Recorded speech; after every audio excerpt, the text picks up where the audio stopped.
peaceful people struggle as we struggle, and we don't look for trouble, just ask around. But when outside faces from foreign places talk about taking over, we ain't backing down. We ain't giving up no mountains, we ain't giving up no tree, we ain't giving up no river that belongs to we. Not one blue sake, not one rice grain, not one grass, not a blade of grass. This land is all I know. We're gonna make it somehow. We will bend like a bow, but never break. Our fathers came here, and they lived and died here, and we ain't moving nowhere, make no mistake. We ain't giving up no mountains, we ain't giving up no tree, we ain't giving up no river that belongs to we. Not one blue sake, not one rice grain, not one grass, not a blade of grass. We love the open county of the Rupununi and the Essequibo, daytime or night. Though we may criticize it, this is our home, we love it, and we need to keep it. We have that right. We ain't giving up no mountains, we ain't giving up no tree, we ain't giving up no river that belongs to we. Not one blue sake, not one rice grain, not one grass, not a blade of grass. We ain't giving up no mountains, we ain't giving up no tree, we ain't giving up no river that belongs to we. Not one blue sake, not one rice grain, not one grass, not a blade of grass. We ain't giving up no mountains, we ain't giving up no tree, we ain't giving up no river that belongs to we.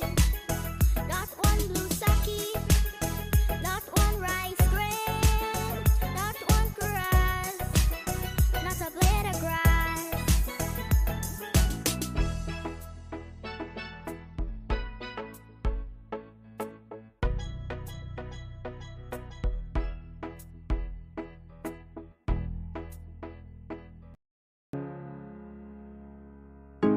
This is Quincy Anderson.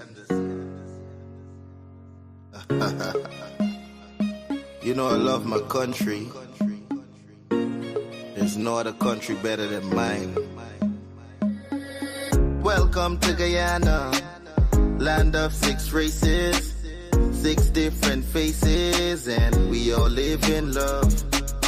Guyana is a beautiful country, no other can compare.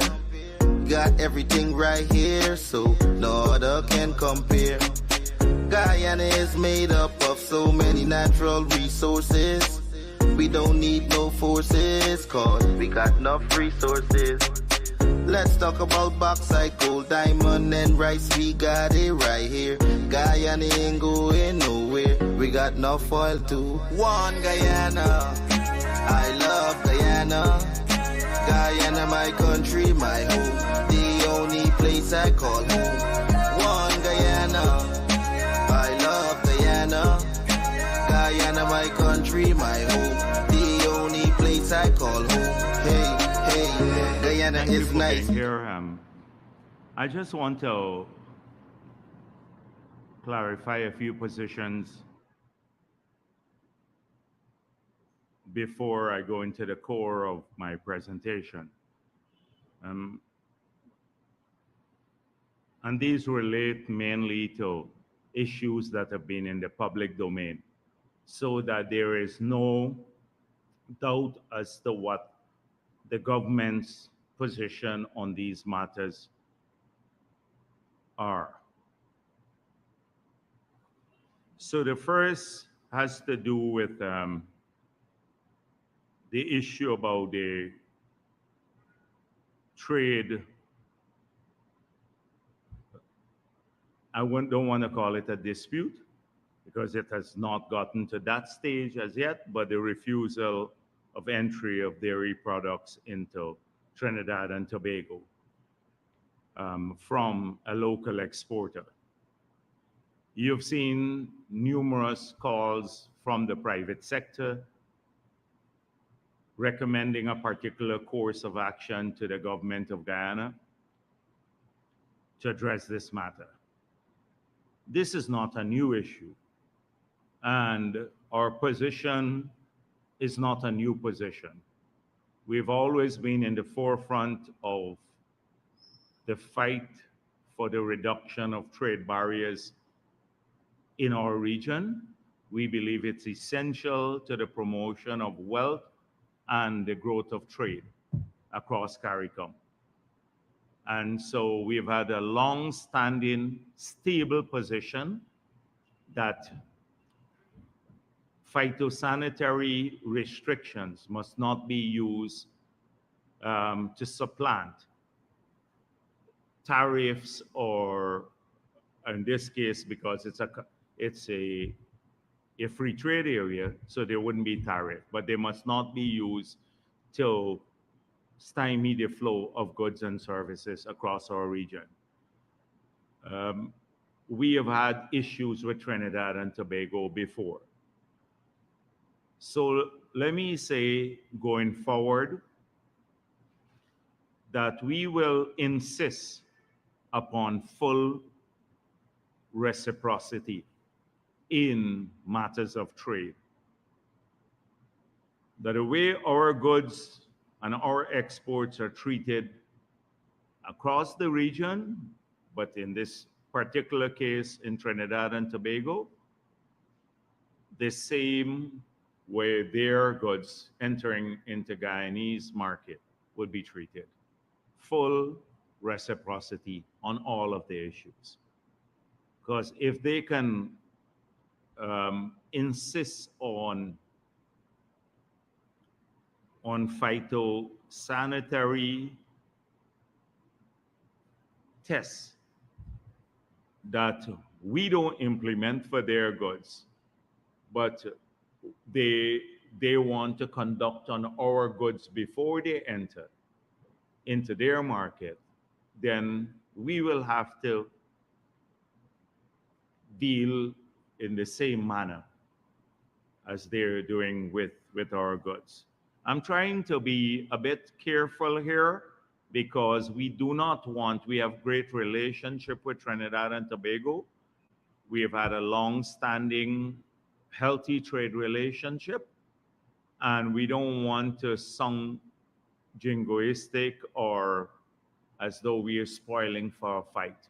All we want is that our exports, our goods, be treated fairly in their market as their goods are treated here. I want to urge you to pay attention to the presentation by Minister Vikram Bharat at the 19th UN Forest Forum. He attended that and he made a key presentation there, and it follows our line where we're urging that greater incentives, in a nutshell, be provided for forested countries to ensure that they can protect their forests and still have resources to outcompete alternate use for the forest. And this is an important pillar of our foreign policy, particularly as it relates to environmental diplomacy. And therefore, you will see a recurrent thread of similar positions taken at various fora. We plan to make a case at the G20 meeting. President Lula said that Ghana would be invited later this year, and I probably will attend that. to argue that this could be done in a manner that doesn't burden the world but provides enormous climate benefits to the entire world. And there could be, as I explained earlier, there would be various models from which to choose.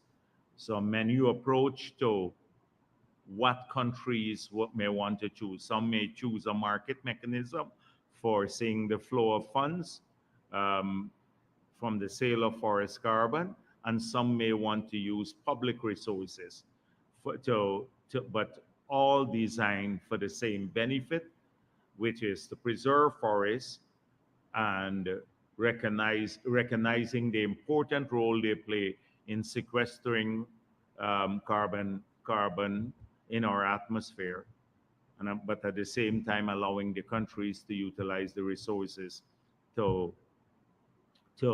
meet their development needs. So I want to urge you to look at that because the presentation, often these things don't get enough attention locally, but they're important plank.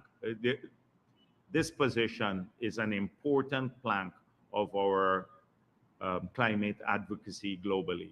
We anticipate that the 29th UN Conference of Party in Azerbaijan would be one about climate financing mainly. The success of that conference would revolve around its ability to provide predictable financing for climate objectives, including to support the introduction of renewable energy. So please pay attention to that. The third issue is Starbuck News has this running series from Mai Paul and Figueroa talking about the Public Accounts Committee and how it doesn't meet often enough, and Starbuck News loves to editorialize on this matter.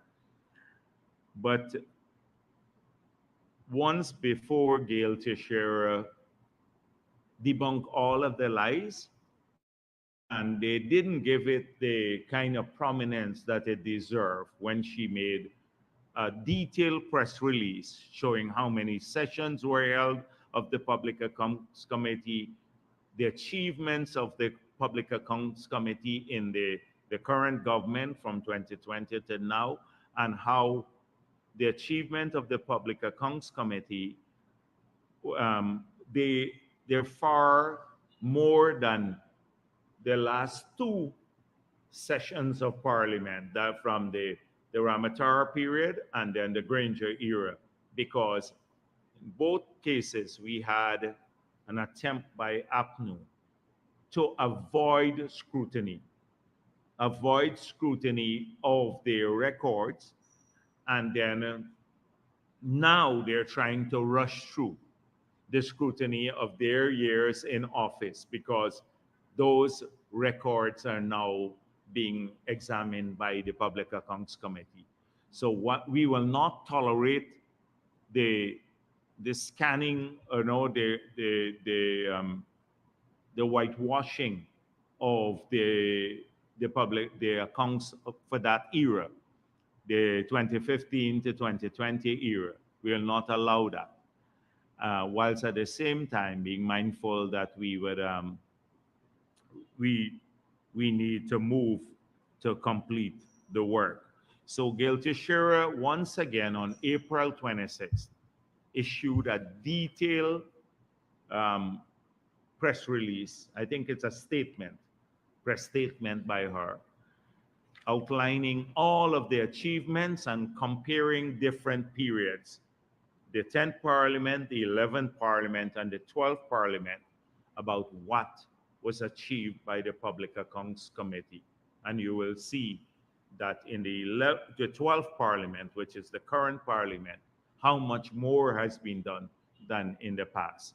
So this attempt by Mahipal and Figueroa and some of the others to say, oh, we can't get the work done, is just a blatant lie. That's the third thing. On the issue, the press release issued by the Ministry of Finance about the phase one of the student loan write-off program. Um, it may there's one issue there that may convey the wrong impression. So I just wanted to clarify that. I spoke with President Ali just before I came to the press conference, where it said that you, for people to, the students to qualify under this program, they have to demonstrate that they've completed their course of study and graduated, and subsequent to graduation were employed or self-employed in Guyana for a minimum of 3 years, as evidenced by a minimum of 156 contributions made to the National Insurance Scheme. So it may convey the impression, if they don't have that evidence, that they pay, then they would not be eligible. So a person may be working, they may not have made their contributions to the NIS, a graduate, and be working 3 years here in Guyana, or may have been unemployed, but still in Guyana, not migrated, because if you migrate, that's a different story. But you're still in Guyana, you may have even been unemployed. You would still be eligible for the write-off.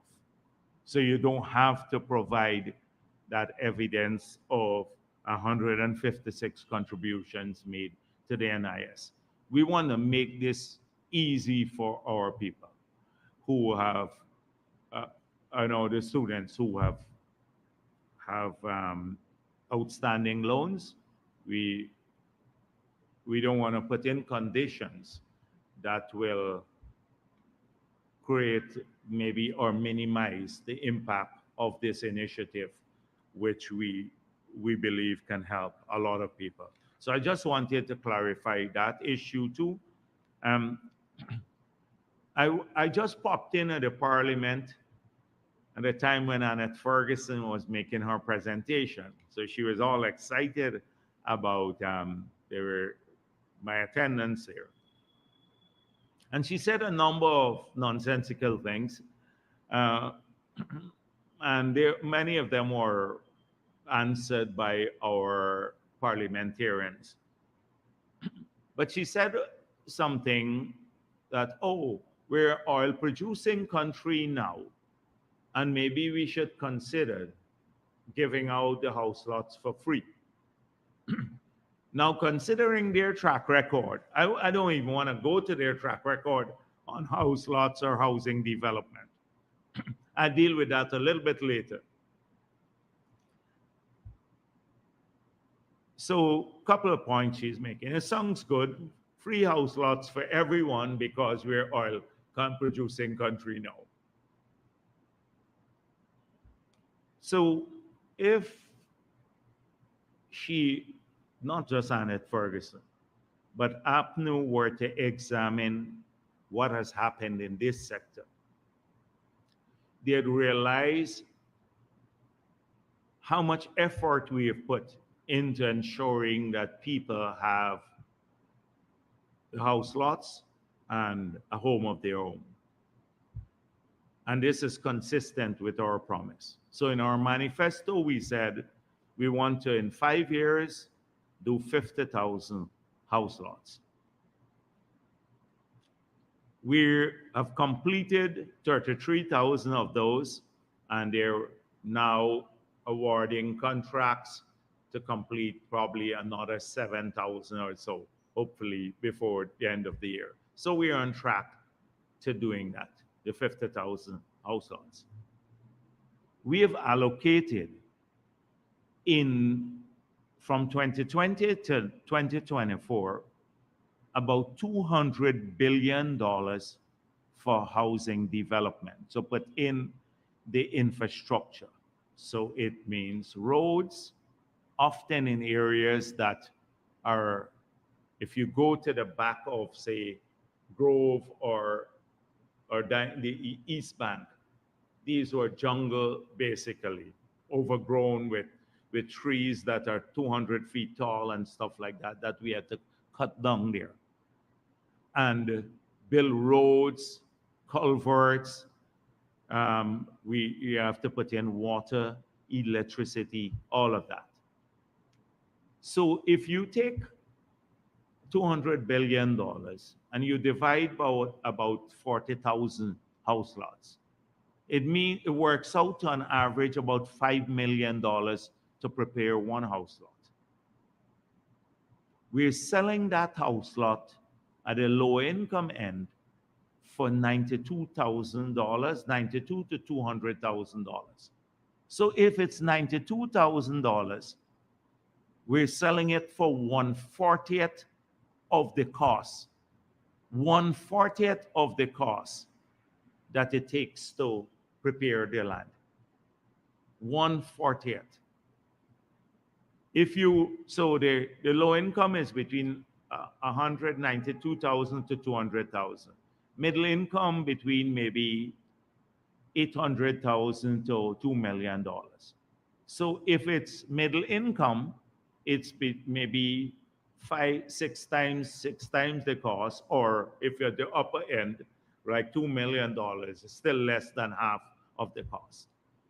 And then for the upper the high income group, the average prices, so it goes from 1 million, and then one area it's 6 million, but the average price is about 3 million.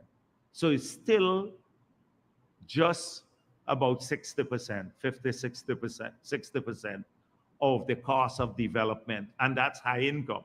At the lower end, it is 1/40th of the cost. So that's the subsidy that people get, and that's the transfer of wealth to people. Because when they get a plot of land now that is valued a minimum of $5 million, because that's what it takes to prepare the land to get there. Now, the $200 billion in the 5 years that we've allocated just for housing development, in the budgets that we've put, 3 years budget where we had oil money, almost all of the oil money, we bring in, including this year, it's $600 billion of oil money that we would spend. So on housing alone, 1/3 of all of the oil money is going to subsidize basically people's housing. And that's only on housing development. I can go to the other sectors. I don't even want to start talking about scholarships or part-time jobs or anything else. Just on one. So people, they don't even analyze these things. Talk a lot of nonsense, emotional things in the parliament. Oh, oil money now, we could give everybody a free house lot and free everything. You still have to do that and run the rest of the country, because you're building roads too, living out those. That's only in the housing area. We've built about 3,000 community roads so far, highways, etc., hospitals, schools, etc. And 1/3 of all of the allocation from all of oil money up to the end of this year, 2024, will be from that sector. I see some of the APNU people. So Gordon Mosley posted something, X amount of money. The report, the minister says we collected X amount of money from the oil sector. And everybody on Gordon Mosley feed, or some of the APNU people saying, oh, more money, these people are wasting the money, etc. Now, only some very ignorant people can say that. I had to explain this to Kaichor News, that this is not new money. Every time the minister reports to Parliament, every 3 months, it's not new money. It's by virtue of the law that we passed, the reform of the Natural Resources Fund, that we reformed, to say that the minister must report to Parliament on collections for the year. And if he doesn't, every 3 months, if he doesn't, he could go to jail for 10 years, because we didn't want a repeat of what APNU did when they tried to steal the 18 million US dollars and didn't tell us. We didn't even know about it. And so this is not new money. It's already in the budget. The budget says 1.5 billion US dollars will come in from oil and gas resources this year. Every time they go and say 250 million of the 1.5 billion has come in, APNU people say, oh, new money come in, more oil money. It's not a new money. It's the same money that we program at budget time. It's just that we're reporting on its receipt now. And so you have a lot of ignorance out there, particularly in the leadership of APNU. You know, when you have this sort of ignorance there, you have a lot of emotional things concerned. And I just wanted, because I heard her say that sitting here, and I'm thinking, oh, really? If you only had read something, then you would make that kind of statement in the National Assembly of all places. And I hope that they will pay attention to this. A full 1/3 of all the oil money, so in the years that we've been in office, has been dedicated to housing development, subsidized housing, house lots for people of this country, so that they're getting back the oil money, but they're not getting it in cash. They're getting it in a house lot now that costs them $92,000, but is valued at minimum at $5 million or so. So I just wanted to issue these clarifications, because sometimes you see it all the time on these issues. So we've seen APNU now. I think they believe they have to start making promises again. So they said, this is what's coming out now. These are their new propaganda sheets. So I'll buy a coffee for someone here if you tell me what it reminds you of. But President Ali promises benefits the Guyanese by 2030. APNU will deliver in our first 100 days in government significant increases in salaries, pensions, job creation in 100 days, right? You see the 100 days at the corner: job creation, investment opportunities, small business grants, and soft loans. In 100 days, in our first 100 days. You see this here? In their first 100 days, they will do what we're doing now. That is, write off the student loan for UG and give free education in 100 days. In 100 days, they will faster construction of homes with adequate space, etc. Rent assistance, rental. Now, the reason I ask you this, and this, another one, is that you must be familiar with this document too. This was the 2015 document, the first 100 days. This was exactly, it looks almost like very familiar with what they promised in 2015, the first 100 days. So the first 100 days, they took it directly from there. Significant salary increases for government workers, teachers, primary school, etc., civil servants, etc. The first 100 days. Significant increases in old age pension. Exactly the same thing.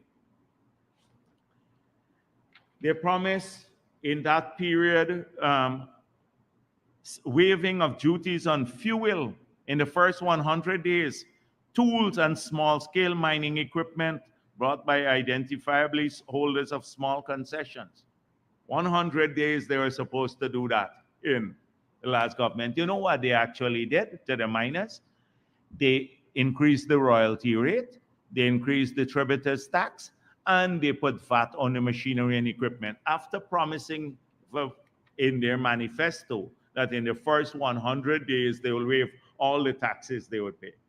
They then said they would establish a national cane workers and cane farmers conference in the first 100 days. Well, you know what we got? 7,000 sugar workers all without a job. Oh, establish of a national rice farmers and rice millers conference. Granger met with the rice farmers and told them, this is private business, don't look forward to any government help. So they didn't have the conference, and he told them that. He said, don't look out for any help from the government. Liberalization of telecoms and ICT sectors. That ended the whole 5 years. They didn't do it. We did that when we got back in office, 3 months after we got back in office. We had left even the legislation for them. In fact, the legislation was already tabled in Parliament. They never did it in the 5 years, and they promised it in 100 days.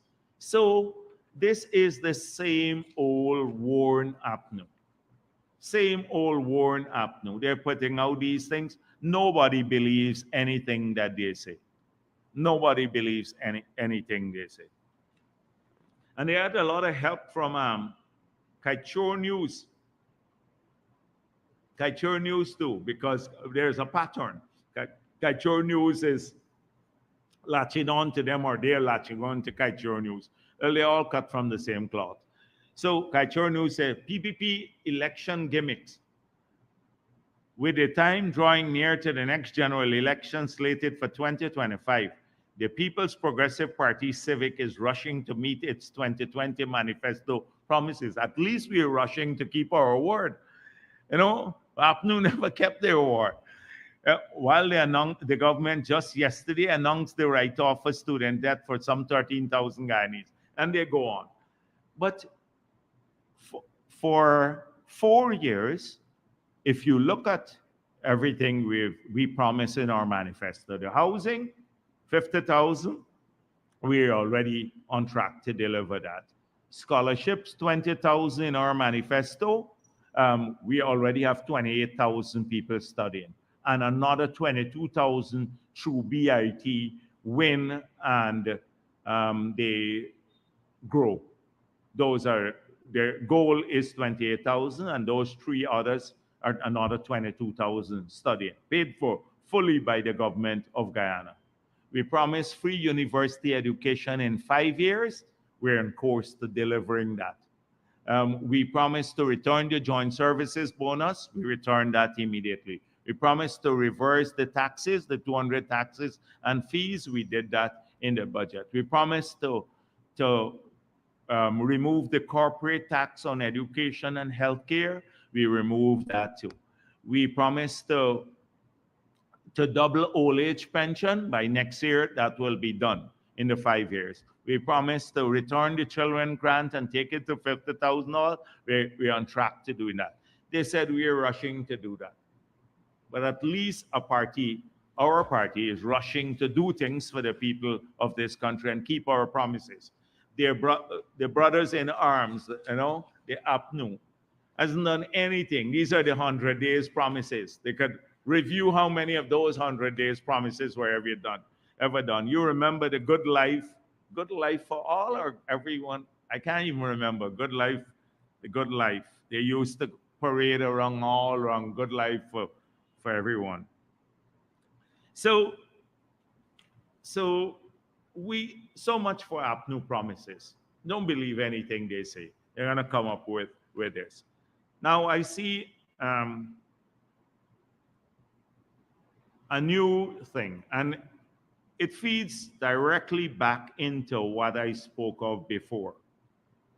A huge disrespect for Afro-Guyanese from the PNC. So look at Norton. Norton says in Kaichor News again, accuse PPP Civic of paying citizens to stay quiet. So he said that the reason they cannot mobilize people to protest is because PPP is paying their supporters $40,000 the stipend, the part-time job so that they wouldn't protest. So he can't mobilize protests anymore. We are bribing people, not their supporters, not to protest. Now, considering that there are only 15,000 Guyanese who are benefiting from the part-time job, and not all of them are in APNU stronghold, because in different parts of the country, in different region, every region practically has part-time workers. So this is not just a lame excuse, it's very disparaging. And long before we even got back into government, they were having a hard time to mobilize people to protest. Even in the 5 months period, they could not get people to come out because APNU supporters saw through the lies that they were telling them when they tried to swear in Granger 3 times. So this is very, very disparaging, that to say that people could be bribed by the PPP, that they're bribed, not that they got a job that he should be happy for, a part-time job, and that they're studying, but the scholarships they get is a bribe to keep them away from protests. They, so they're going to upgrade themselves, get a degree or something, but that's a bribe. The contracts that they get is a bribe. The part-time job is a bribe. This is how they view people. When you believe you own someone, that's how you behave. I'm offended now. How dare they take a job or get go on to study? This must be a bribe. Ownership. And if you think that is unique to Norton, look at Roysdale Ford. Said leader hopeful for the People's National Congress reform. Roysdale Ford said a vision is needed to stem deep-seated disinterest among youth in the party, who are, on the other hand, induced by the incumbent People's Progressive Party with trinkets. That is what he's saying. The young people from APNU are induced by the PPP, so they're bribable by trinkets from the PPP. So when they get a job, and he goes on to say, they're being enticed by the PPP's handout of cash consort tickets and menial labor contracts. Oh, you want a contract? Come work with me. Come work under 9 of our people to fetch mud out of the trenches. This is the same kind of, this is a low-life kind of thing. Cathy Hughes doesn't have a monopoly over the word low-life or low-life. Roysdale Ford too is a full-fledged low-life for calling people who get a cleaning contract, a menial labor contract. Of course, they can't secure lucrative arrangements through the Gaming Commission. They can't do that. So they have to work for a living. They have to work. They have to fetch things. Because they can't do like extort people through the Gaming Commission and stuff that happened under his tenure there. This is the view they have of Afro-Guyanese.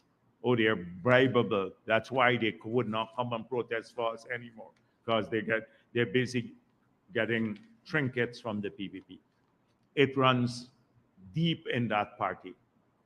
It runs deep in the party, and we must condemn it rather than write about it and glorify it like the Kaichor News is doing. They should have condemned this behavior on their part. That hard-working Guyanese who are looking to get a part-time job or a contract or something else to make a living, upgrade themselves and their family, are being disparaged by these low-life leaders of the PNC.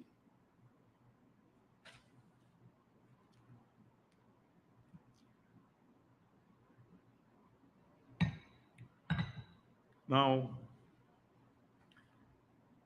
there's a whole view here of from the Starbuck News. And I said before, the editorials often, you don't know who writes them, but clearly there must be a really deep-seated PPP hater in writing these editorials, some of these editorials. So the first one speaks about permanent secretaries, and they said the one permanent or two of the permanent secretaries, Chanel Hussein Autar and May Thomas, were at the PPP's Congress. So first of all, let me make it clear that permanent secretaries are political appointees. They're appointed by the president of the country, not the Public Service Commission. The Public Service Commission appoints civil servants, public servants. The ministers and permanent secretaries are appointed by the president of the country. That's in the Constitution of Guyana and that we didn't put there. Secondly, people are free to practice their whichever party, their politics. They're free to belong to a political organization in the country and not be discriminated against because they belong to a particular political party. That's the freedom that we fight for. Freedom, right? The freedom to freely express yourself, a freedom of association that we have always fought for. The question is that when these people perform tasks now in their ministries, whether they do so in a partisan manner, that should be examined. Whether they do like Valda Lawrence and argue, I only want PNC people to work here. You recall that, the famous outburst from Valda Lawrence. You've never seen this with these people. They're consummate professionals. They belong to a political party, but they are technically qualified to. And they operate in a professional manner in their jobs. I thought that APNU the Starbuck News would have looked at the ethnic cleansing that took place after APNU took office, where almost all of the Indo-Guyanese permanent secretaries were removed. Almost all of them. I think there was one for a short period, not the full 5 years. If you look at the composition of permanent secretaries now, you will see that it reflects the makeup of Guyana under this government.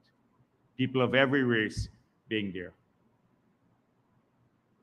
And so we get criticized. Suddenly it's a return of paramountcy of the party. Do they understand what paramountcy? We did not force people to come to our Congress, where in the past, the head of the army had to go to the PNC Congress on public servants. The circular would go out to say, we expect you to attend the Congress.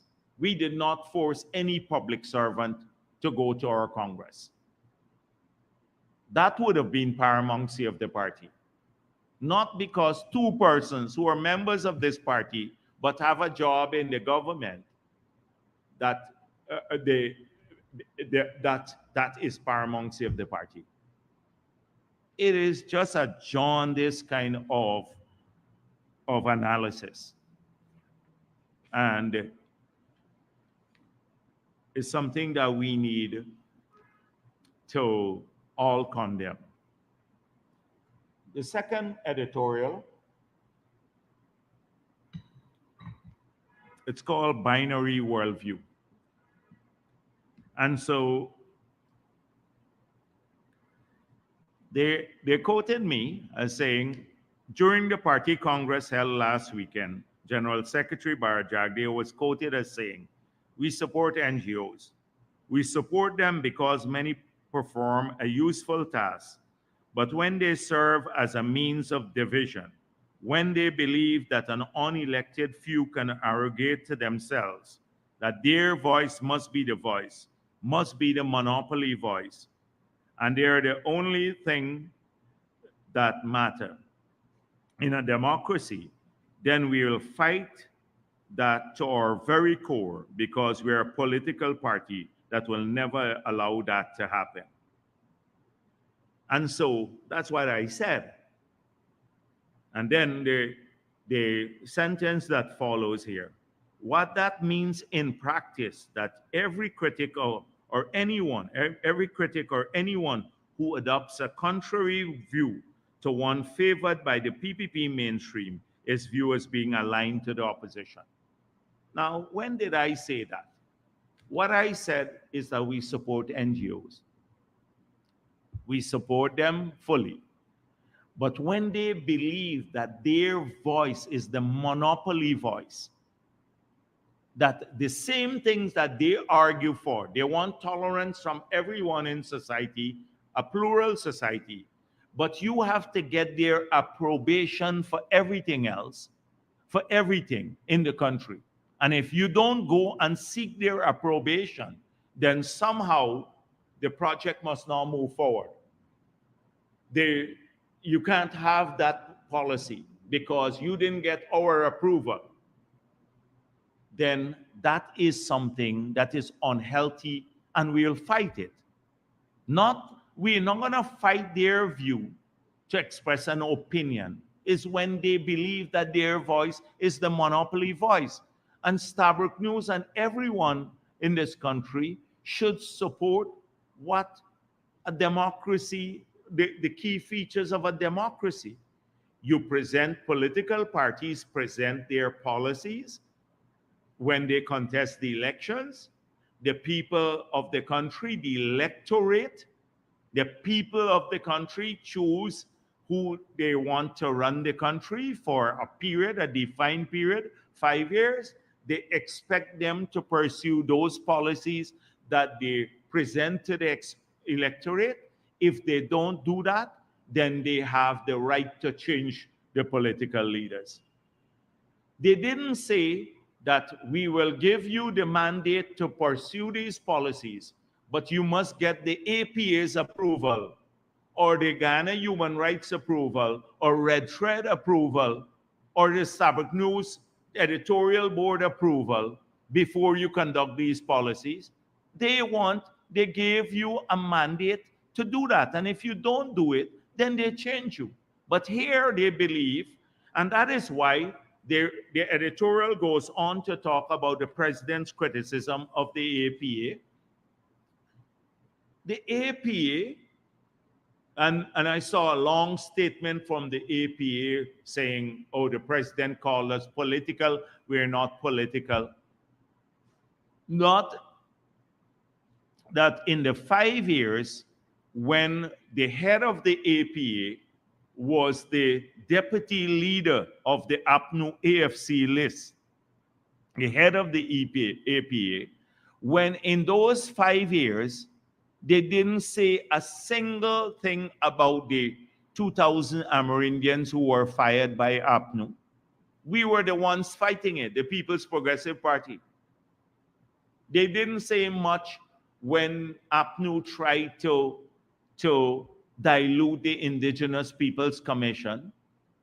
And I think they were complicit in this so-called revision of the Amerindian Act, not to strengthen its provisions, but to weaken the provisions of the Amerindian Act, because the key government officials, including in Parliament, government ministers in Parliament, had already made known their position on Amerindian land. If you get more land, you can't get more the oil money. They didn't, APA stood by when all of these things were happening. Then when the APNU dismantled the Amerindian land titling unit that we had established and left with 10.2 million US dollars to continue the demarcation work and the titling of the communities. Where was APA? Where they were in bed with APNU, because the head of the APA at that time, or just before that, was the deputy leader of the list for the APNU AFC. So forgive us if we're so stupid as to link them with the politics. And now, of recent, again, we embark on the sale of forest carbon. We raised $700 million. We decided with the two shows, 15% of it will go directly to the Amerindian community, and they would still benefit from the other 85%, but 15% would go directly. We came up with a formula approved by the NTC, which is the elected body, a gathering of all the elected bodies, the officials, the two shows, senior councillors, etc., across the whole country. We agreed on the number of villages, 242 villages. We agreed how much money they will get, depending on population size. We allocated $4.something billion, 22.5 million US dollars to the communities. The villagers had to then decide, in each village, they had to meet and decide how to spend the money, and they had to send us the minutes of that meeting. They had to have a 60% attendance. So that meant the people in the villages wanted the money spent in a particular manner. Guess who wants that ended? APA. We must consult with them. This group that sits in Georgetown, that received over 20 million US over the past several years in assistance from abroad, ask them how much money you have spent back to do anything in the Amerindian villages apart from holding conferences all the time. They hold conferences, a way of getting the money. So they went to block this deal that brought 22.5 million US dollars in the first year to the villages, 242 villages, 811 projects. This year, there's another allocation. That was only the first year's allocation. They went to try to block it. They wrote the art. So they didn't succeed in blocking it. Globally, they mobilized group. After they failed there, they went to the Inter-American Human Rights Commission again to try to block it. What they were trying to block is money going to 242 villages to assist there. So they believe that they're the monopoly voice. We must not consult with the two shows that are all the elected leaders. We must consult with the APA. We must get their approbation. They must tick the box and say, oh, this is free prior informed consent. They didn't get free prior informed consent from the villagers to act on their behalf. We got it when the villagers submitted their minutes as to how to utilize the money. That is what we meant. That is what we're talking about, monopoly behavior. And they believe, so should we not fight that? That is what I said, our Congress will fight it. They never had a mandate from the Amerindian people. They never had a mandate from the electorate, but they want to block an initiative for the development of Amerindians. It's not, as they said, oh, any criticism of the government, we get like thin skin. It's when they try to block development for our people. The same thing with the Red Thread leaders now. They're trying to block the gas to energy project. They must have the last say. Not that this would reduce electricity prices by 50%, and the, the, project can pay back for itself based on the revenue stream that comes from the sale of the liquid. They're trying to block that. We must get their approval, first of all. This is what we're talking about. So they went on to talk about the Marxism, Leninism, and all of that here. So at the end of the same editorial, so I think I've made a case. This is pure, utter nonsense. They try to paint us as hostile to opposed to people being critical of us. So democratic centralism should not have been retained in the party's constitution, and one cannot help but feel that were it removed, it would open Freedom House to a fresh air of democratic debate, both within the PPP and without, and make it less paranoid about criticism. If we were paranoid about criticism, let me tell you something. You find out if there's any other public official anywhere in this hemisphere who has had more criticism than me. I dare anyone to do that. Every week, and 15 things. I've not had, maybe for the last 15 years of my life, the Kaichor News not saying something bad about me. Every single day. Every single day. They make up stories all the time to do that.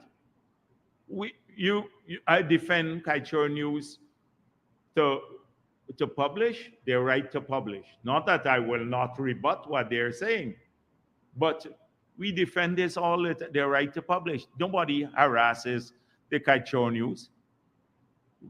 In fact, people criticize me for being too tolerant and to listen to the nonsense all the time, that they come up with. It's a party organ. So since when we have been thin-skinned to criticism, and that somehow democratic centralism would have changed whether we get criticized less or more? It's pure nonsense, again. So we don't have a binary view of the world. They have a binary view of the world. They believe that somehow this pseudo-intellectual group that forms editorial boards must lecture to the country what policies to pursue. Never mind, they got the mandate from the electorate. And these so-called self-appointed intellectuals, unaccountable often in these NGOs, because if one common thread, if you check all of them, they're not accountable to anyone for the money that they receive from abroad, etc., that they must have the last say. That is what we will always oppose. And so they have a binary view of the world, not the PPP.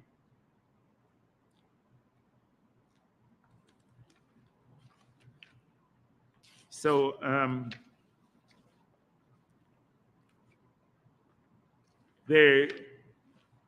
another view of the world is, I'm just skipping some things here. I have too many things to talk about this week. So the Kaichor News got a press conference, Jagdeo got a press conference. No self-respecting Guyanese, no principled Guyanese would declare these as meeting with the press and sharing with the media for disseminating with the rest of Guyana. We at the paper identified the Bharrat Jagdeo press conferences for what they have degraded to: press obscenities, press wars, and press custom. Very, very nice. That's one. Attacking the press. PP government has been notorious for attacking the press, led by Bharrat Jagdeo. Where the big cheese is. Them boys say every week like clockwork, the PPP calling the press for common lime. No, I call you all here for a lime. It's the same thing. They have a problem with us responding and exposing the lies. They occupied, the Kaichor News occupied a space in the past, a space where they told outrageous lies about everything under the sun. They fabricated the stories. Glenn Lal, in his half literate state, would just would just make up these stories, bully often the reporters, bully the editors. You got to change the headline, you got to do this, etc. So I know what's going on. If anyone is attacking press journalists, it's what he does to his own staff. The atmosphere in there, I know what the atmosphere is, the bullyism, etc. No press person has ever faced from us, the PPP, anything akin to what Glenn Lal does to his own staff. It's a daily dose of bullying in his own paper. And he talks about press freedom. Even when I don't want to answer the questions here, and I feel that they're personal or disparaging, at least we try to give an answer. But this one, let me read this one for you. This is an interesting one. Ghana's leading citizen, Vice President Bharrat Jagdeo, is in agony. I enjoyed it. He suffers from a piercing gripe in the gut that just could not let him rest, twists him into knots. His face is grim, conveys his pain, and what gushes out of his mouth are the acids and poisons that consume him.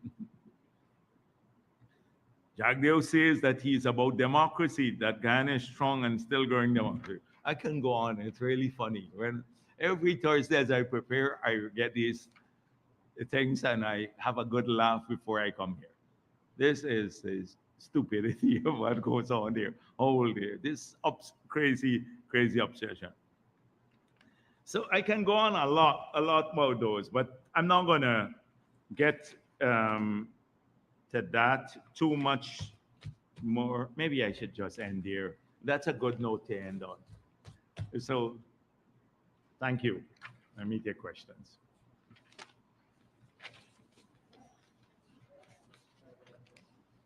Yeah. Good afternoon, Dr. Jagdeo. Danish critic for Daybreak News. Citizens, information in the media has been circulating about Venezuela's occupation of Coco, and there's not been much release or enough information spread to bring clarity to the citizens. Can you bring a little bit of clarity as to why the government is so calm as it relates to this? So I seen a lot of propaganda from some of the extreme supporters of the PNC. I must say it's not been so with the mainstream. Mr. Norton has taken a more balanced position on the matter. But the wild ones who hate the PPP rabidly, they've been saying that, oh, look what's happening. We're allowing Venezuela to take over Coco Island because they are building some bridge from Venezuela to their part of Coco. Remember when the award was made, the island was split in two, and we had the eastern part of the island, which they subsequently took over. I don't know, 50 years ago. So if anyone were to just read the history of Coco Island, you would see that Venezuela forcibly took over that whole island when they were only entitled to half of it based on the 1899 award. And that took place a long time back. So they were building this bridge to their part of the island, which is, I guess they have a right to do, but But we have made it clear, and the relevant bodies have been written to, consistent with the Argyle Agreement and the provisional measures announced by the ICJ. We have notified all of the relevant partners, both of a multilateral and bilateral nature, about the continued um, attempts by Venezuela to build up a presence at our border in a threatening posture, and that it's inconsistent with what we agreed to, which is that we want to keep this region as a zone of peace. So we're very vigilant. We're very vigilant. We're watching the developments. We've been working with our allies on this matter. And our foremost, our primary preoccupation is the retention of our territorial integrity and sovereignty. Dr. Jagdeo, just recently the PPP held successful, as what is touted as a successful 32nd Congress.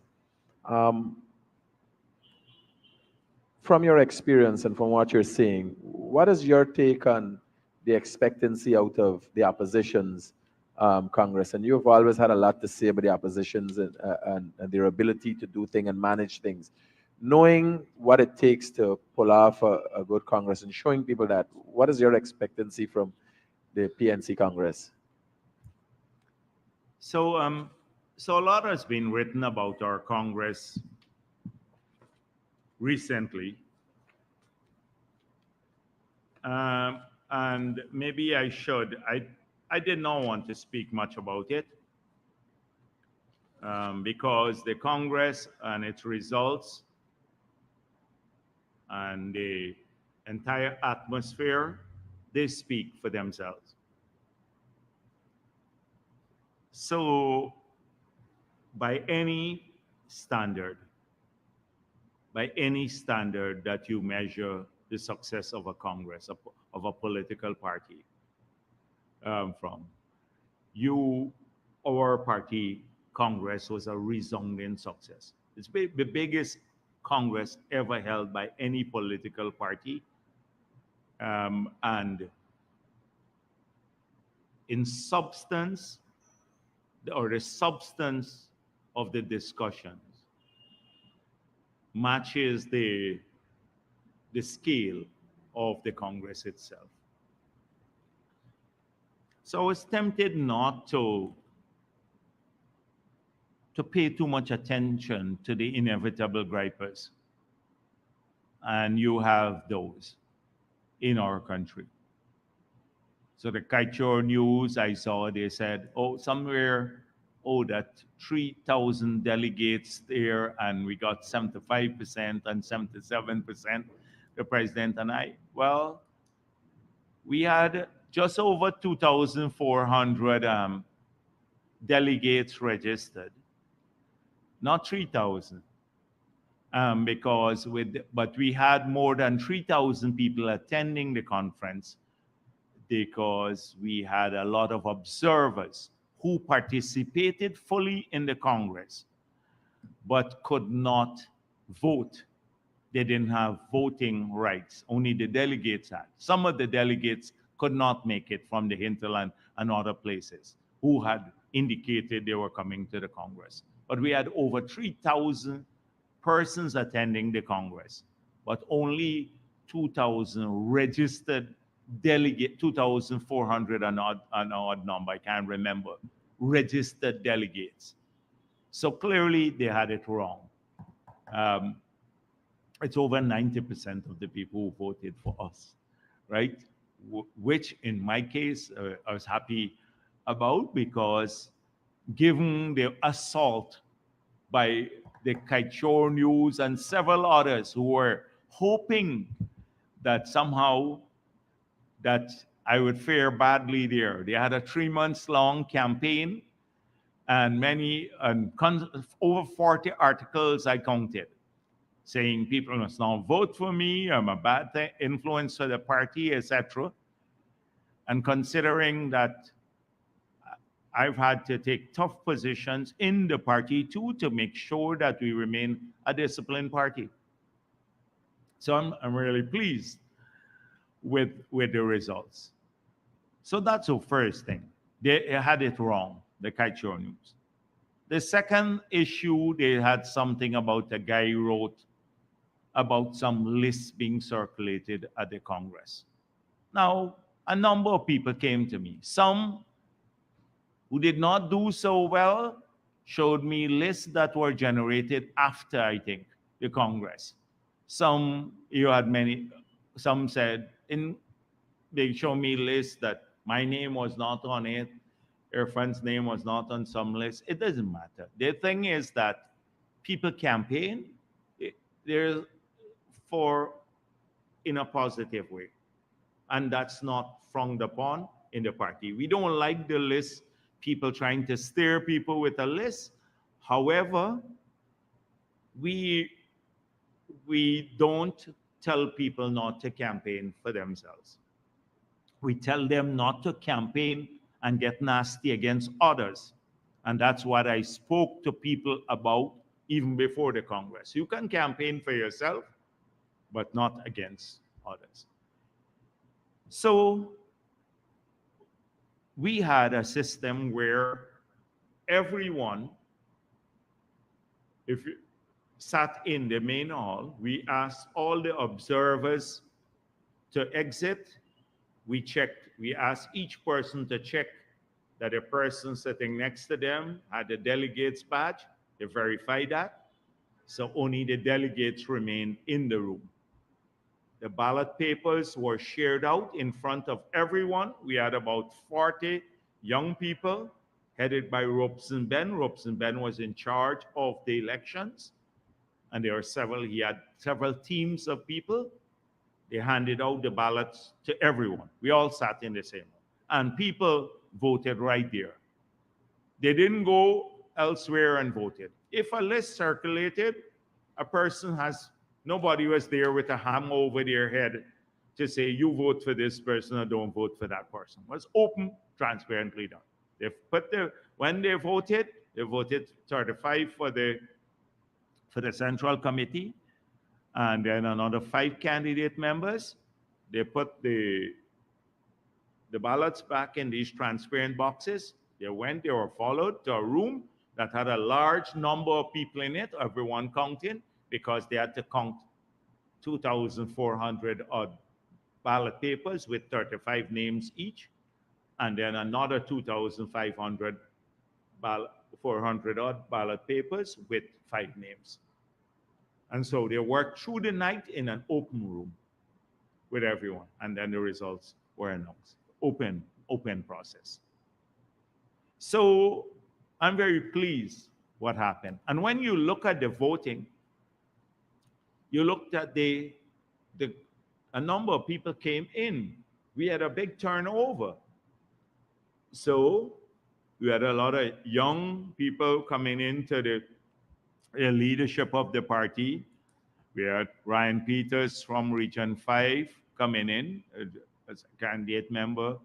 We had Sarah Brown, one of our young leaders, Amerindian leaders from Moruca, coming into the Central Committee.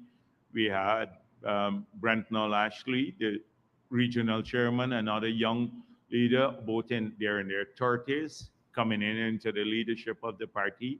Minister Indira got in, Charles Ramson got in, about quite a few young people. Jason Abdullah got into the Central Committee of the party.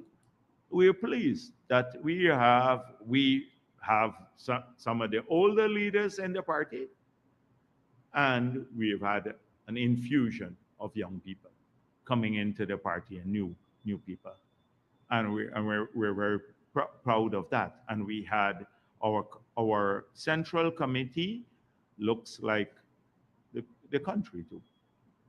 People of every race in the Central Committee, and they feel part of it. and they were elected in an open vote in front of everyone, including McCoy. McCoy is in charge of the press. McCoy did extremely well, came in, I think, number 8 uh, in the Congress. So no matter what we do, there are always going to be these detractors. Somebody showed me a letter of somebody who said he was at the Congress. He never was at the Congress, but it's a lie, the fictitious letters that are written. So let's put that aside. Then you have another series of discussion, whole set of people, and I think it's coming from very few people. So people like Joey Jagan, he's just as confused as ever. So I'm not going to waste my time on him. One time, he doesn't know what he talks about, not only now, in the past too. So I'm not going to waste my time there. So a lot of the peeping Tom and everybody talking about Marxism, Leninism, its removal, and the democratic centralism, and all of that. And I don't want to use a press conference to engage in a debate about the relevance of Marxism, Leninism, and socialism and democratic centralism to Guyana and the PVP at this point in our history. Maybe if we had an academic forum, we can do so. And I studied in the Soviet Union. And so a significant part of the curriculum, because we did economics, so it was heavily maths focused, but a significant part of the curriculum was studying Das Kapital, the seminal work of Karl Marx and Lenin's work, etc. So I see a lot of theorists and ideologues now who profess great depth in the study of Marxism, Leninism now, writing a lot of garbage. I think they're Google Marxist Leninists.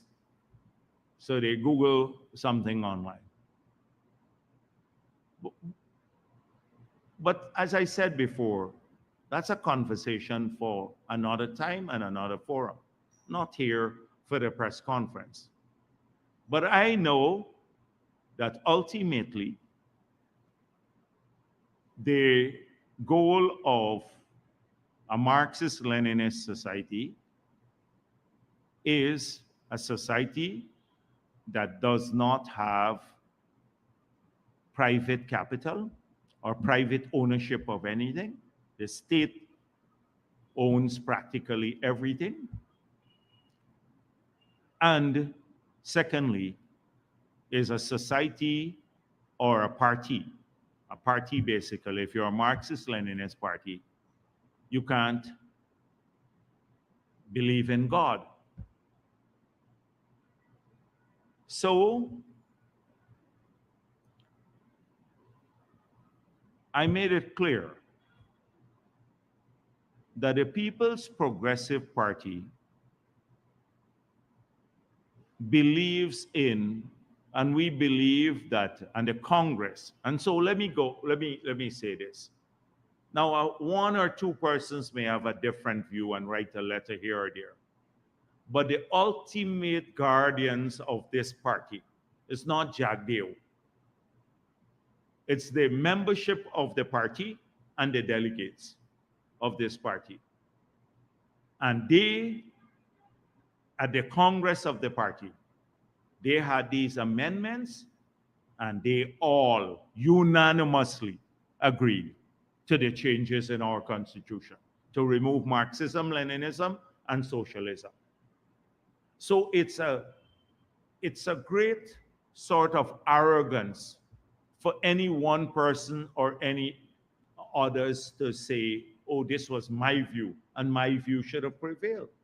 If they believe in this party and what we stand for, they would know that our constitution says that the Congress is the highest organ of this party.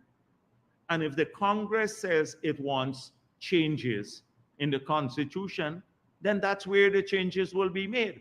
It's not in the Kaichor News or some sour grape people or a couple of others, or people who pride themselves as great ideologues. You know, the people, the membership of the party says this.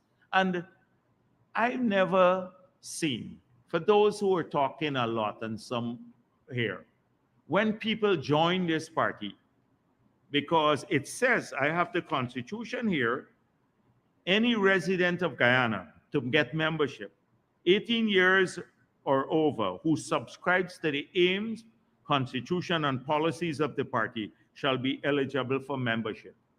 I've been in this party from the 16, before that PYO, 13, I joined. I've never ever heard when we do membership drives, anybody asks someone, are you socialist?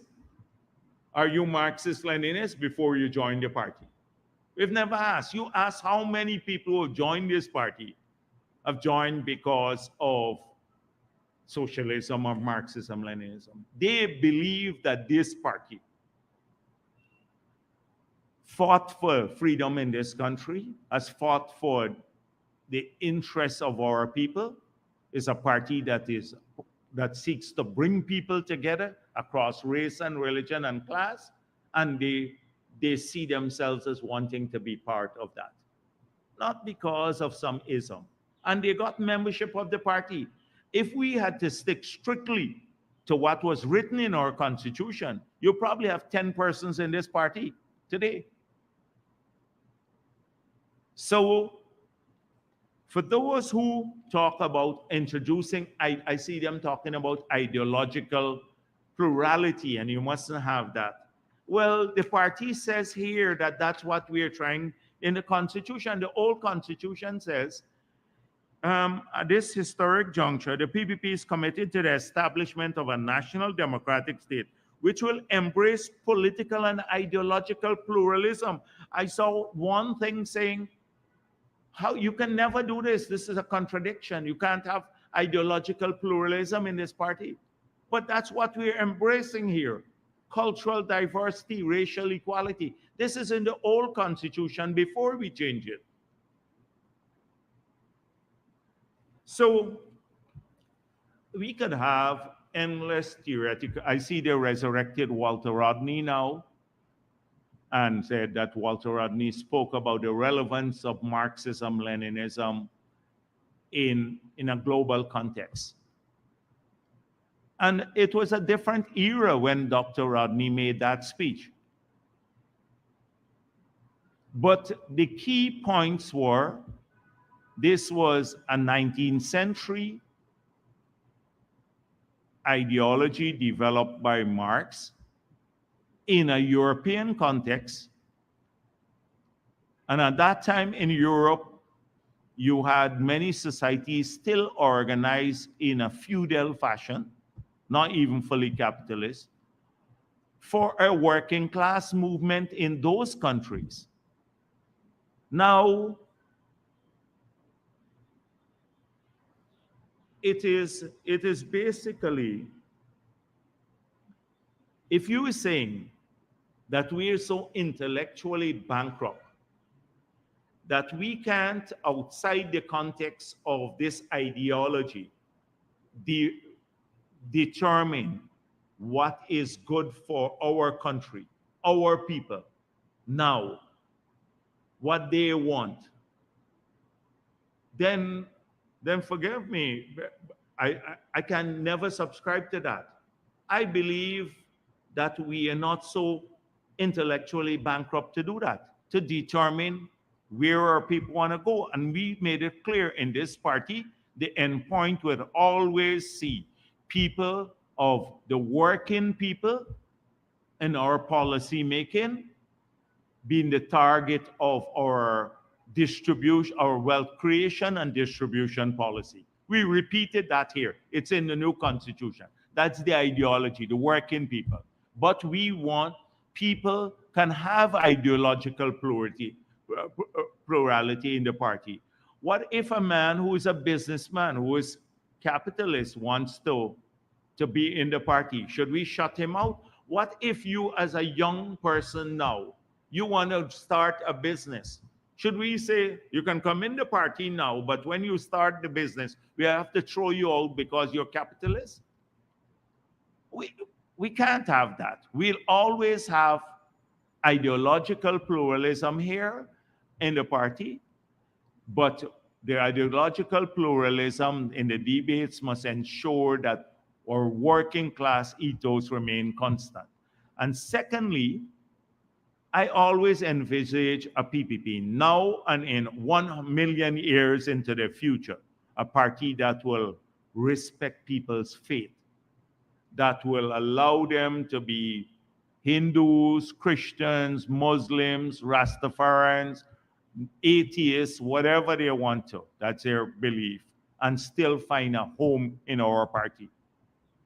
Not to, at some point in our time, since we are in only a stage in our development, at some point in time, they all have to become atheists to be a member of this party. People don't look at this. They talk about it, these ideologies in abstract. But the end point basically is this. And people talk about China, or China has a communist party, etc. But China has taken millions of its people out of poverty. Millions, tens, hundreds of millions of people. China has become a world superpower today because it has embraced the market mechanism. Russia today has embraced the market mechanism to wealth creation. So the old school politicians who will argue here constantly about the gripe and in the newspapers, or the PPP should not have removed Marxism-Leninism before. We should have removed it. Now we shouldn't remove it because they need to find something new to criticize the PPP. We're giving up on this working class ideology. It's utter nonsense. And secondly, we are, anyhow, we're gonna have that debate maybe at an organized forum. I'm prepared to do a debate of this nature on the theory of Marxism-Leninism and the work of Marx and Lenin, and whether it's relevant to Guyana separately. But as of now, the PPP, this political party, as defined by its membership, has said, we want a country in which you have cultural diversity. Our party is unifying race-wise. You have racial diversity within the party. We believe in freedom of the religion. We believe in ideological plurality, all of this. But our primary purpose of our policy making is to get people, working people, out of poverty into job creation, to grow their wealth. That's our objective as of now. And so they can continue with the debates as much as they want. They can continue with all of these debates. That's where we have defined our ground now, people in this party. And it's done at the right forum, not in the newspapers by anonymous writers or by others. Dr. Jagdeo, finally, this is a question of sensitive nature, but needs to be asked. So as much as the Congress went off without a hitch,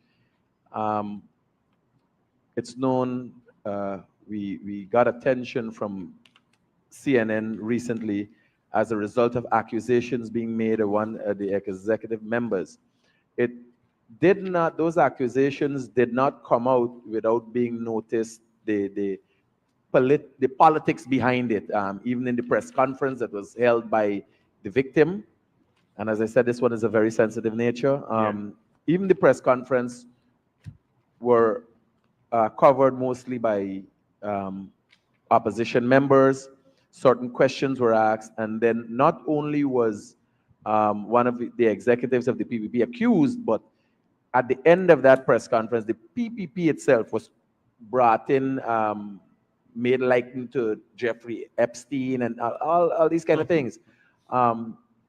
Really? In light of I the didn't see clarity that you bring through these press conferences and transparency, can you speak a little bit to that? Sure. I did not see, I saw little clips because I'm guilty also of, um, sometimes surfing social media to see what's going on.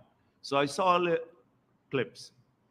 So I did not see the whole press conference. So I don't know what took place there and whether there was an attempt to besmirch the People's Progressive Party. But knowing some of the people who I heard were at the press conference, they're PPP haters. These are the hostile media. And so I'm not surprised that they were trying to besmirch their party. Now, this is a sensitive matter, as you correctly pointed out. And the least I speak about it, I think we can allow the course of justice to proceed in a fashion where it's not that people would not deem it as interference. But I do have strong views on these matters, and I choose not to express them here. Let me say that one thing, that women are respected in this party. You heard me at our Congress. I've urged in front of our full membership that we not only have more women in the party, and they're overwhelming numbers in the party, but that we make sure that they also grow into the leadership of this party. So our track record on promotion of human rights and women's rights is well known. Um, uh, but I believe in a fair process. It's going to be fair to the alleged victim and to Nigel Darmlal too, because often when you're in politics, people try to run you down too. They run you down. And I want the process that the police has embarked upon to reach its conclusion, and maybe at the end, when the findings are known to the public, then I will speak my mind on this matter. I will speak my mind on this matter. Good afternoon, Trina Williams, Ghana Chronicle. I want to bring you to the current state of the opposition. Given the level of disunity and what seems like the absence of a consensus for a consensus candidate in the PNC, do you think that they will ever find their footing and actually be a solid opposition? Long before they had this question of the Congress and choosing their leader, um, they were not a productive opposition because they chose not to represent the people of this country. Everything for them was about race. And as I pointed out, that's not a viable strategy in modern Guyana. People just are tired of it. So I don't see that happened before. So regardless of who emerges victorious at the Congress, regardless of who the leader would be, they will fall back to the same kind of rhetoric because they have no vision, they have no track record, and they're unwilling to do what it takes to reposition this party in the future. They can't do it before 2025. Nobody believes them about anything they say. How could you believe any promise they make? And look at the both candidates, the front runners, talking about, oh, people are being bribed now to to support the PVP or bribed not to protest. So I don't. Either way, there's no viable strategy for them to win the elections. Naomi Paris, also from the Guyana Chronicle. My question is in relation to the UG student loan write-off. Could we possibly see the government engaging commercial banks for the student population who's currently repaying loans to banks? Oh, okay. Oh, this is not. They didn't take the loan there from the University of Guyana. So there are different categories. So we're examining whether we can those who paid before by taking a loan or by getting the money maybe from their parents, whether we can't assist them too. So that's currently under examination. So and I think I'd mentioned it before, but we just wanted to get this component off, and so that is being examined carefully too. Marcel Thomas from the Starbuck News. I'm asking three questions. Two are related to your portfolio in governance, and one on party. I'll start with the party part. And it's on the same. I'll start with the party Yeah, yes, question. go ahead, go ahead. What's the name? And it's In on whatever the, order you want. Yeah, it's no problem. and it's on the same Nigel Darnwell issue. From the party's perspective, and as General Secretary, I want to know how is this second rape allegation being addressed? Has the party discussed it, and what role is he currently playing? Has he been asked to stand down until the investigations are completed?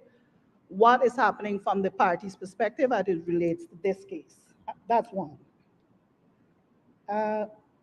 Governance part now, too. You spoke about the trade issue with Trinidad. I didn't quite get how it's going to, how it's working out. What type of reciprocal action are we talking about? Or is this just at the mulling stage? Like I said, I'm not quite clear on what you said because it seems kind of All right. retaliatory from my end. It's just as if they have a measure in place, we're going to match it, that kind of thing. If you can explain that. And the third one was, oh, on the same isms and all of that. To what extent has foreign investors or Western nations asked questions about this to the party? That's the government. So on the ism, let's start with that. No foreign investors ever raised this, or no foreign interest has ever raised this with the party. You would recall that at previous congresses that we've had, that this matter was raised but never went to the vote. So it's not a new issue.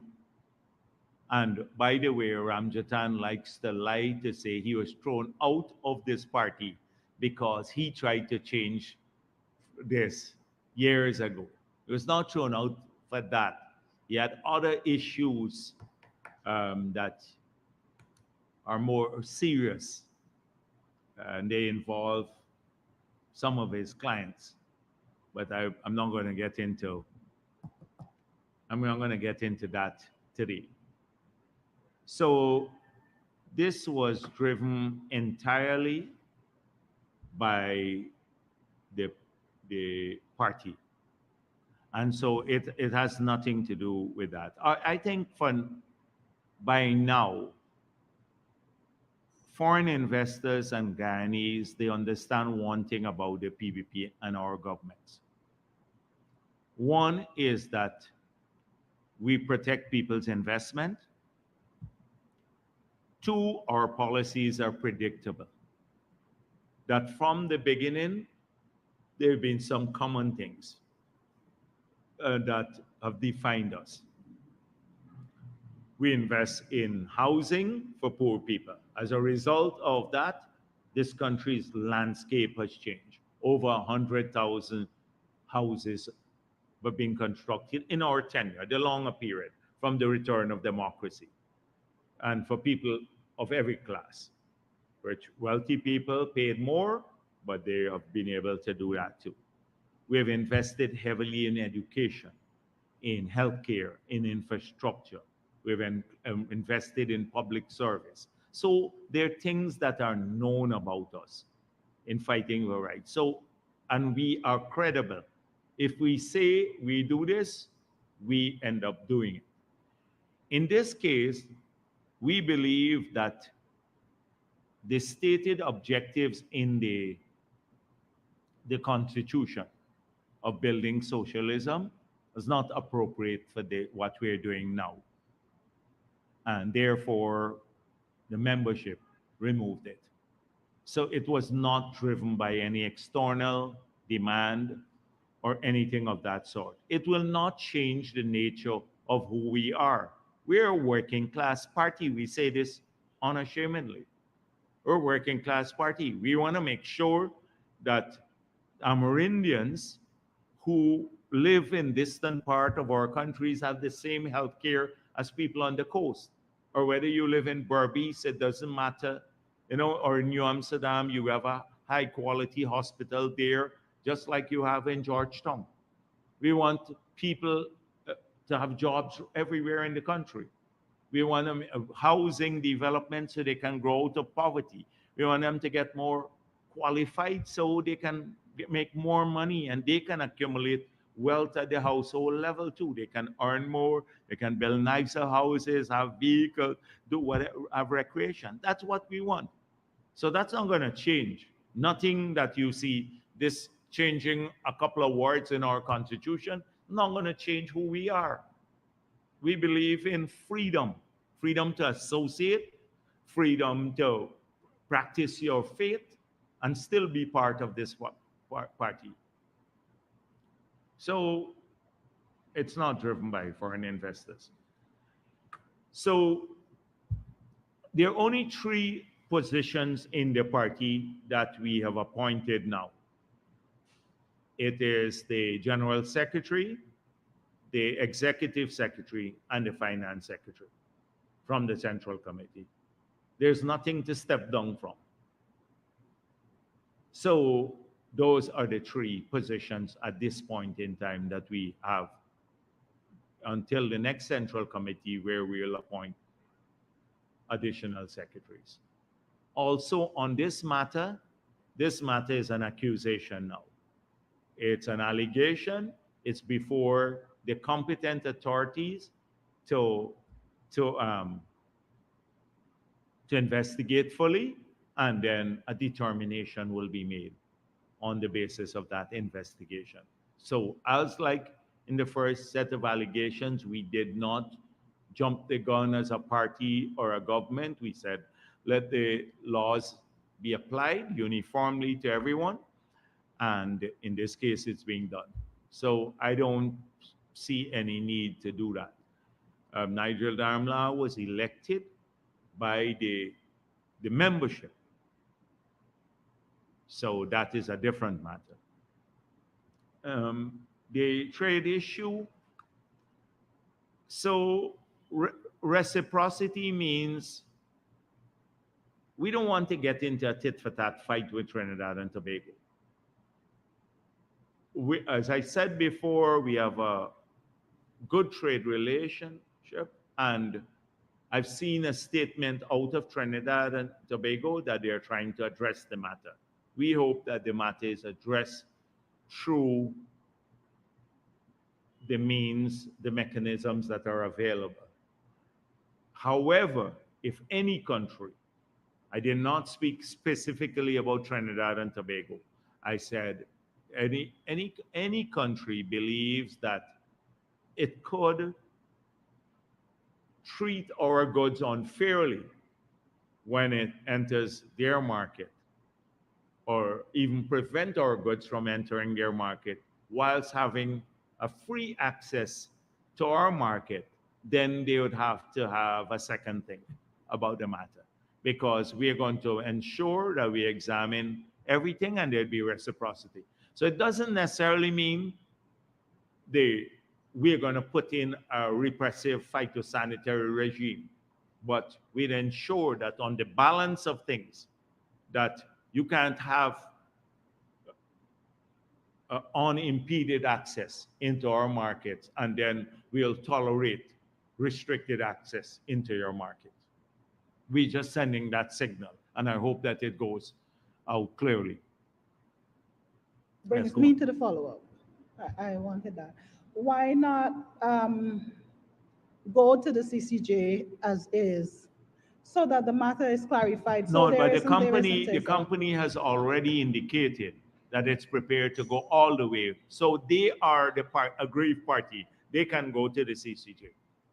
You'd recall that when Rudisa complained, yes, the Surinamese company, they went, the beverage company, they claimed that the environmental fee, it wasn't a tax. I thought the CCJ made an erroneous ruling on that matter, because it was a fee, it wasn't a tax. And that if you, once you brought back the bottles, you could have collected back your money. So if you bring back the plastic bottles, you can collect the money.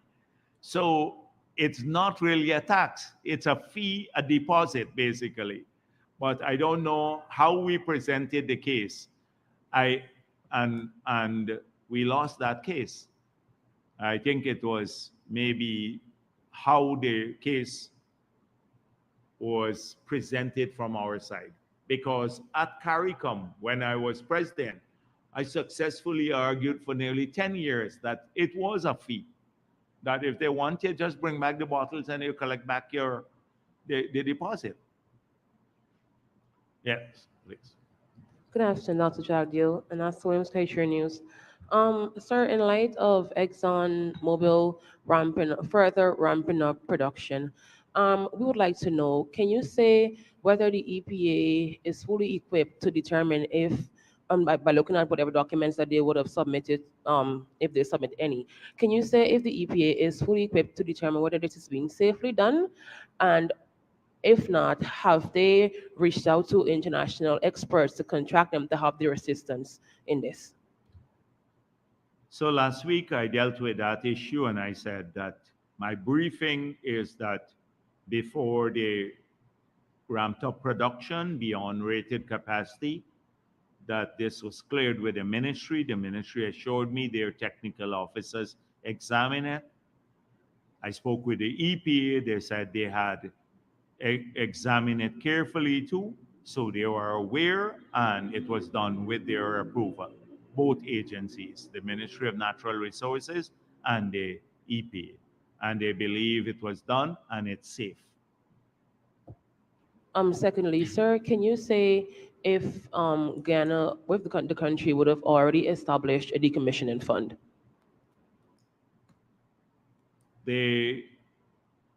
You know what the PSA says. So why are you asking me that again? How would we? The ongoing projects. Yes. So under the new license, you have a copy of that license. It's published. We've published all the licenses, because I saw in a particular statement the Kaicho News said here that these things are not available in the public. So but the license is out. There's a particular approach to how we deal with the decommissioning funds now that the new law, under the auspices of the new law, the Natural Resources Fund, not the Natural Resources Fund, the right, yes, the new Petroleum Activities Act, and therefore it's clear how we are approaching this matter. So why you're asking me about establishing the fund already? It's clear what it says there. Please look at it again. In your post, taking you a little back to Congress, in your post Congress press conference, you would have made mention of some recommendations in relation to the economic and social sectors. Can you please shed some light on these? What? In Agree? your, no, in your post Congress press conferences, you said that there were some recommendations that would have been made in relation to the economic and social sectors. Can you please shed some further light on this way? Okay, so it's a whole series of stuff. So what people focus a lot on ensuring that uh, it, so we had presentations done in the different sectors. They spoke more about like job creation activities and what could be done. For example, we were talking to the group from Region 1. So Region 1 now, we had promised to upgrade their ability to access planting material. They want suckers, they want a number of things. Consistent with that, we started working on moving nurseries, bigger nurseries, etc., into these regions for planting material. But many of the people were not aware of this. So they made suggestions, how are we going to get planting material in the region? So we spoke of this and then we explained. They said, okay, so if we plant more, what's going to happen with our crops? So another element of what we had planned for Region 1 was to developing port facilities there and processing facilities so we can export directly into the Caribbean rather than bring the goods to the coast. Because a lot of the goods that they produce there, say cassava, and to process cassava and to export it or plant it, they're produced on the coast too. We have had in Region 3 alone, in the last crop, over 2 million pounds of cassava produced in Region 3 alone. So if you bring the cassava from elsewhere, you can't compete. You have to move it long distances. So the processing facility. So they were concerned about the localized, like people coming from there, more localized initiatives that would spread the prosperity and support like their regions in moving things forward. So there were good suggestions about what we can do. They complained like on the boat.